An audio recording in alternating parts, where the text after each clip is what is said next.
আর এবার একটু দিল্লি বিস্ফোরণ কাণ্ডের দিকে নজর দেওয়া যাক। একাধিক তথ্য যা পাচ্ছে রিপাবলিক বাংলা সবটাই জানাচ্ছে আপনাদেরকে। তবে দিল্লি বিস্ফোরণ কাণ্ডে কিন্তু নাম জড়িয়েছে বাংলার। মালদা, মুর্শিদাবাদ প্রত্যেকটা জায়গায় তল্লাশি অভিযান চালিয়ে রেখেছেন এনআইএর আধিকারিকরা এবং তাদের হাতে কিন্তু একাধিক প্রমাণ। একই সঙ্গে এই তদন্তের স্বার্থে একটি তালিকাও তৈরি করে ফেলেছেন আধিকারিকরা। দেখুন,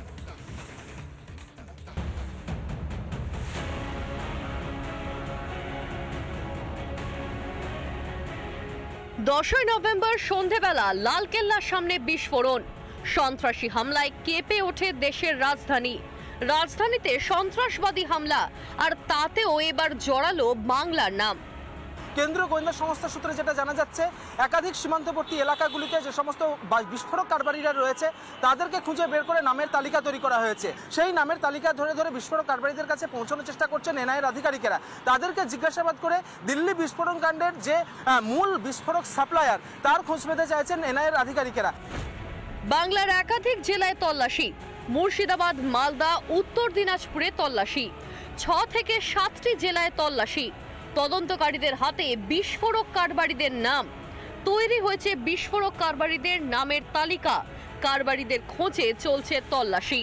বিশেষ করে মুর্শিদাবাদ জেলার যে সমস্ত সীমান্তবর্তী এলাকাগুলি রয়েছে সেই সমস্ত সীমান্তবর্তী এলাকাতে গিয়ে এই সমস্ত বিস্ফোরক কারবারিদের নামের তালিকা একেবারে তুলে ধরা হয়েছে, নামের তালিকা তৈরি করা হয়েছে এবং 6 থেকে 7 জনের নাম কিন্তু মুর্শিদাবাদ জেলা থেকে উঠে এসেছে। মুর্শিদাবাদের যে সমস্ত সীমান্তবর্তী এলাকা সুতুই, শামসেরগঞ্জ, রানীনগর, জলঙ্গি সহ একাধিক জায়গাতে কিন্তু এনআইএর আধিকারিকেরা তারা রয়েছেন এবং টিম ভাগ করে একাধিক টিমে ভাগ হয়ে তারা কিন্তু এই মুহূর্তে তদন্ত চালাচ্ছেন। ইখতিয়ার এবং জুলফিকার এই দুজন এখনো পর্যন্ত নাম প্রকাশ্যে এসেছে। তালিকায় থাকা কারবারিদের বেশিরভাগই এখনো গা ঢাকা দিয়েছে। তাদের খুঁজে বের করে পাচারকারীকে হাতে পেতে চান তদন্তকারীরা। অনুপ্রবেশ হোক কি বোমা বিস্ফোরণ, সবেতেই জড়িয়ে যাচ্ছে বাংলার নাম। তৃণমূলের অপশাসনের কারণেই বাংলার নাম বারবার কালিমা লিপ্ত, অভিযোগ বিজেপির। বহু রাজ্যের পুলিশ এখান থেকে এসে জঙ্গি কানেকশনের লোকদেরকে, জেহাদিদেরকে অ্যারেস্ট করে নিয়ে গেছে। নতুন কিছু না, বাংলাটা একটা বারুদের স্তূপের ওপর রয়েছে।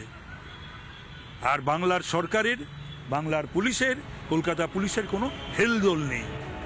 বিস্ফোরক কারবারিদের নামের তালিকা তৈরি করে তদন্তে নেমেছে এনআইএ। বাংলায় বসে দেশের সর্বনাশের ছক কষা হয়েছিল। জঙ্গি গোষ্ঠীদের স্বর্গরাজ্য হয়ে উঠছে এই বাংলা। ভিডিও জার্নালিস্ট রাজশেখর দাসের সঙ্গে ইন্দ্রাশিস বাগচি, রিপাবলিক বাংলা, কলকাতা। নানা ধরনের কন্টেন্ট দেখার জন্য লাইক করুন, শেয়ার করুন আমাদের ফেসবুক পেজ, সাবস্ক্রাইব করুন আমাদের ইউটিউব চ্যানেল। পাশাপাশি অন্যান্য ব্রেকিং নিউজের জন্য অবশ্যই চোখ রাখুন রিপাবলিক বাংলায়।